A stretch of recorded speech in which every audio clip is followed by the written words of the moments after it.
Des remparts imposants, un donjon imprenable et dans le fracas des armes, des chevaliers qui se préparent. Ce matin-là, au pied de cette forteresse, c'est jour de grand tournoi.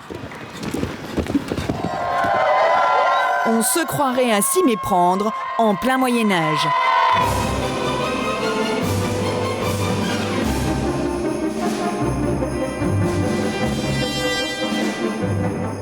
Seulement, dans la tribune, pour admirer la joute, pas de seigneurs ou de gentes dames, mais une centaine de familles avec enfants. Pendant près d'une heure, Raoul Le Gueux et le reste de la troupe vont faire voyager ses spectateurs en plein Moyen-Âge. Une reconstitution et un décor grandiose qui attire chaque week-end des centaines de visiteurs dans cette ville médiévale en pleine campagne. Une cité devenue en quelques mois la dernière destination touristique à la mode, et pourtant, il y a encore 15 ans, personne ne connaissait son nom.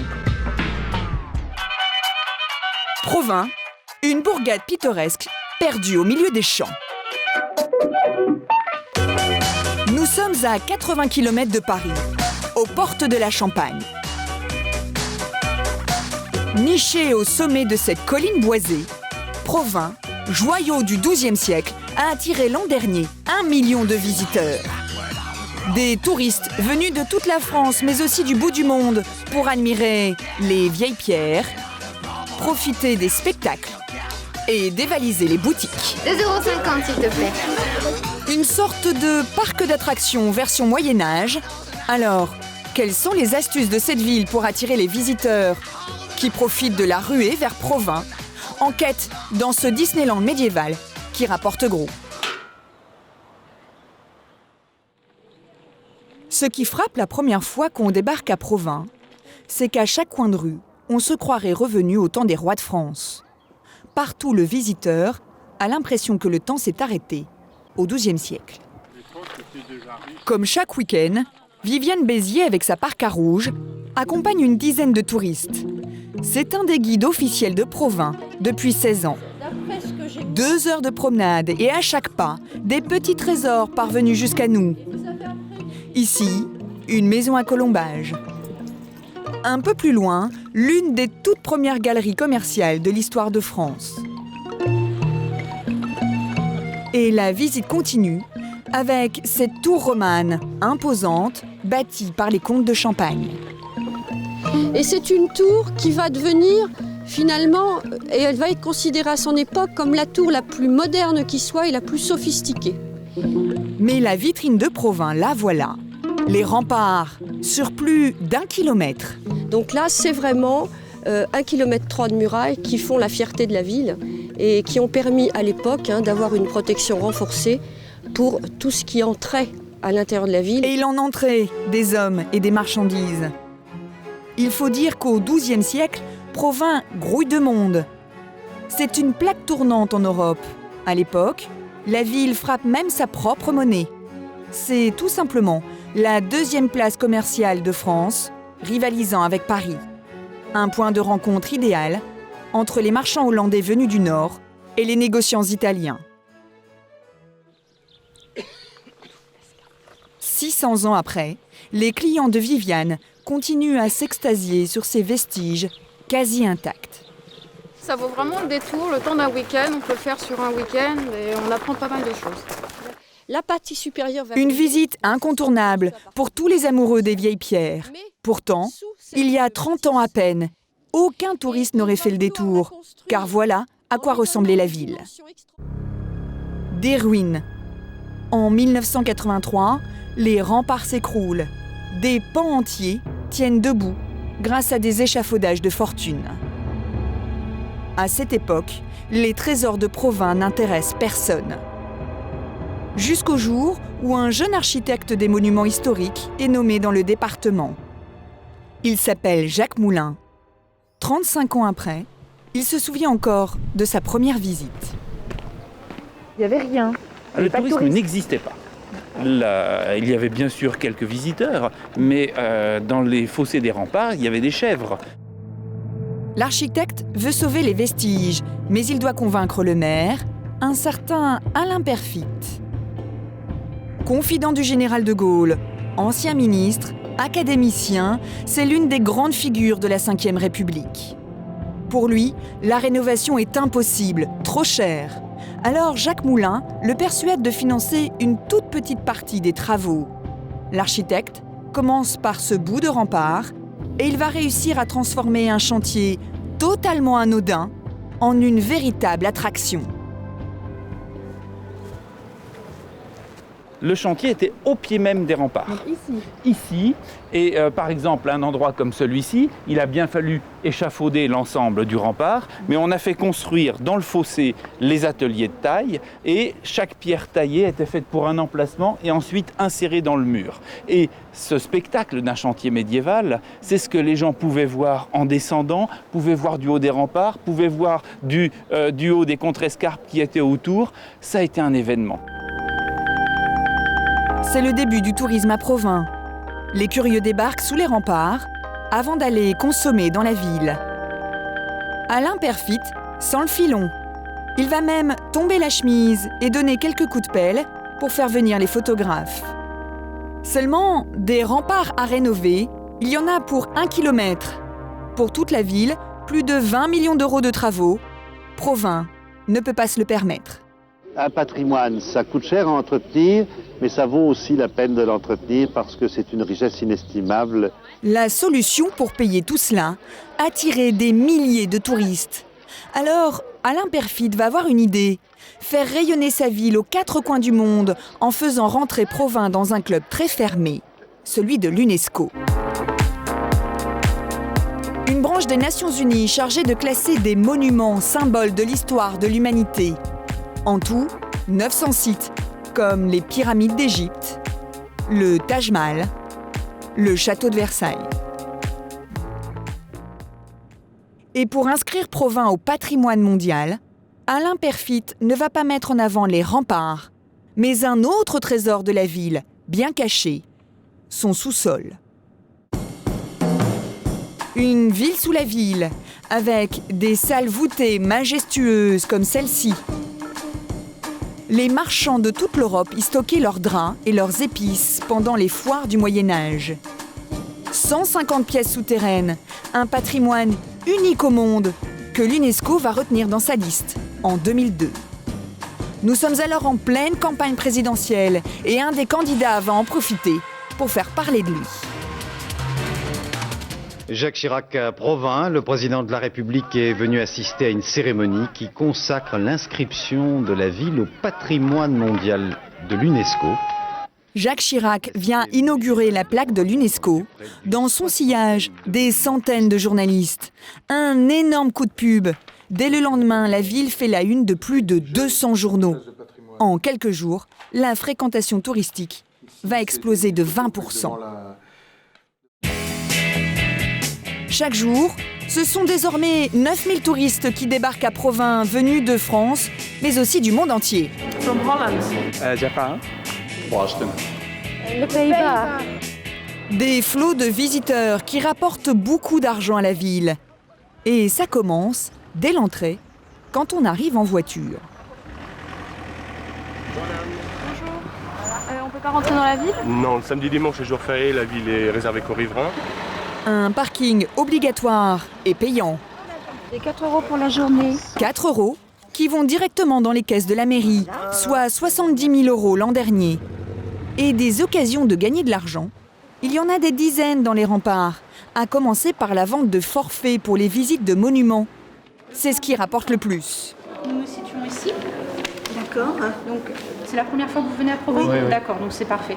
Et donc, 27 € par famille pour découvrir, entre autres, la fameuse tour romane ou encore les salles souterraines.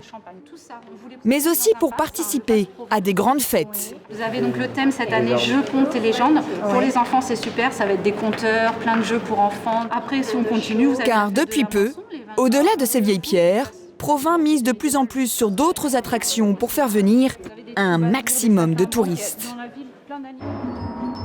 En ce moment, par exemple, un spectacle est en préparation dans le donjon.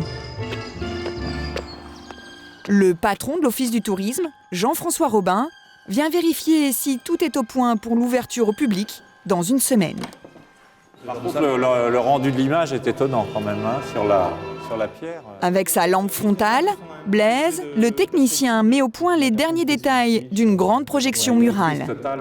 Et après, on relance la programmation, voilà, avec le son qui part et puis la vidéo qui se lance 10 secondes après, quoi. Sur les murs du XIIe siècle, les visiteurs vont pouvoir admirer des scènes de la vie quotidienne au Moyen-Âge. Ici, le comte Henri de Champagne et son armée quittent Provins pour la croisade en Terre Sainte. Et projeté devant le public. Tout le problème maintenant pour Jean-François Robin, faire venir du monde. Nous le retrouvons dans ses bureaux de l'Office du tourisme. Pour faire connaître son animation, Jean-François va appeler des dizaines de journalistes pour obtenir des articles dans la presse. Donc là, vous appelez qui? Donc le Parisien. Ah, elle n'est pas arrivée encore. Elle n'est pas arrivée. Bon, Ça ne marche pas toujours au premier coup. Si elle pouvait me rappeler. Je vous prie de laisser vos coordonnées ainsi que le... Mais quand il arrive enfin à parler à un reporter, il est prêt à bousculer son emploi du temps pour le recevoir. Qu'on puisse évoquer cette nouveauté vers 17h, c'est possible? Un petit démarchage téléphonique qui n'a l'air de rien. D'accord. Mais c'est comme ça qu'il a réussi un véritable coup médiatique. En 2008, il apprend qu'une chaîne de télé prépare une émission sur le Moyen-Âge. Une occasion trop belle, Jean-François Robin a passé des mois à vanter les mérites de Provins. Résultat, Bonsoir à tous. Merci d'être de nouveau. tous les plateaux de l'émission ont été tournés dans la petite ville, une vitrine nationale, presque gratuite. Provins, où nous avons donc choisi d'installer nos caméras. Résultat, plus de 15% de visiteurs pendant 6 mois. Alors c'est une publicité très importante pour un coût, somme toute, extrêmement modeste. Hein, s'il fallait que l'on paye une publicité de je sais pas moi, de plus d'une heure, c'est impossible. Une opportunité qui a dopé la fréquentation. L'an dernier, le tourisme a rapporté 2 millions d'euros à Provins, 3 fois plus qu'il y a 10 ans. La commune l'a bien compris. Le médiéval fait vendre. Tiens, choisis celle qui te fera plaisir. Celle-ci? Alors Provins voit les choses en grand, quitte à transformer parfois la forteresse en un grand parc d'attractions.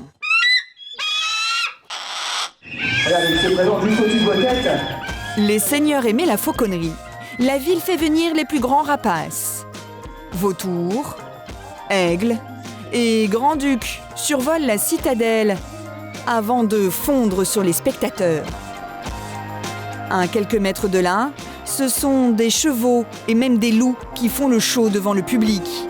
Mais ce qui cartonne le plus auprès des familles, ce sont les incontournables tournois de chevaliers. Une troupe entière et en coulisses, un business bien orchestré. Pour obtenir sa place, il faut se rendre aux portes de la ville. Chaque jour, ce sont plus de 200 visiteurs qui passent par ce guichet. Et là aussi, il faut mettre la main au portefeuille. Ce qui fait 44 € sur la droite.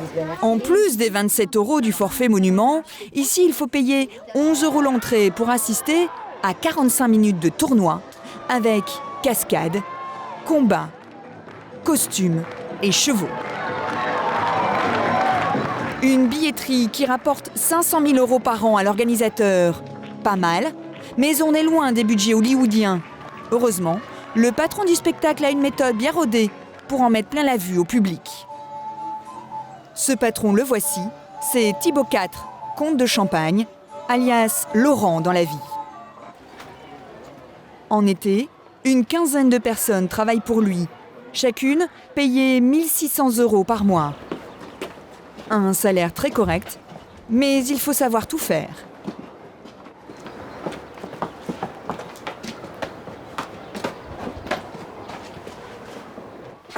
Vérifier le sanglage. Chez Laurent, pas de cascadeurs professionnels, mais plutôt des petits jeunes, pas formés, mais très motivés, comme Kate, un Belge de 18 ans. J'ai fait mes études économie langue moderne. Et après ça, je faisais des spectacles, mais le week-end. Alors une fois le spectacle terminé, le chevalier devient professeur. Il y a 3 semaines, Kate savait juste monter à cheval. Aujourd'hui, il ne reste que des détails à régler pour sa cascade. Regarde où tu vas. Voilà, très bien, très bien. Décontracte-toi plus. Travaille le sourire, pense spectacle. Voilà. Mais pour maîtriser cette figure élaborée, Laurent a dû former Kate tous les jours. Et c'est pareil pour chaque membre de la troupe. On va changer.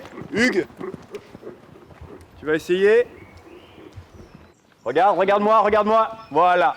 Regarde pas par terre. Comme ça te donne tout. Et voilà comment Laurent transforme des débutants en cascadeurs confirmés. Mais ça n'empêche pas les petits pépins. Et ça, c'est la mission de Paul, l'épouse de Laurent. Encore. Ouais, tout est cassé. Tout est cassé. Ça, c'est quoi? Non, c'est pas... le caparaçon du matin. Oui. Et là, j'ai plus de bordures. Les bordures sont toutes parties. Ouais, ben car un cavalier, en général, ça ne sait pas coudre. Alors, tous les jours, ça. Demain, ça tombe bien. Paul doit trouver une solution pour tout faire réparer au plus vite et à moindre frais. Pour y arriver, elle compte sur la championne du dé à coudre, Geneviève, celle qui a fabriqué tous les costumes du spectacle. Tu sais, les petites bandes, on va refaire des petites bandes et on va mettre ça va être beaucoup plus solide. Pour demain, tout ça Ça pour demain, mais il y en a un marron en pire en attendant. Enfin, là, y en a pas pour ça pour demain, mais on n'en a pas pour Et pour que tout soit prêt, Geneviève va travailler une partie de la nuit. Moi, je peux travailler jusqu'à tard et demain matin, me lever très tôt. Le problème, c'est qu'une costumière de cette qualité, cela coûte cher. 20 000 € par an minimum. Mais Geneviève a une autre grande qualité. C'est la maman de Paul. Et elle est bénévole. Ici, encore un petit peu, si tu veux. Et vous faites ça bénévolement, Geneviève? Ah oui, quand même, pour mes enfants. Je n'oserais pas leur faire payer, ça ferait de la peine. C'est un plaisir pour moi de les aider. Ça nous occupe aussi. Tout est donc fait maison dans ce joyeux bazar. Même Laurent, le chevalier, est mis à contribution. C'est lui qui fabrique tous les masques. Une sacrée économie. Si vous deviez l'acheter, ça coûte combien?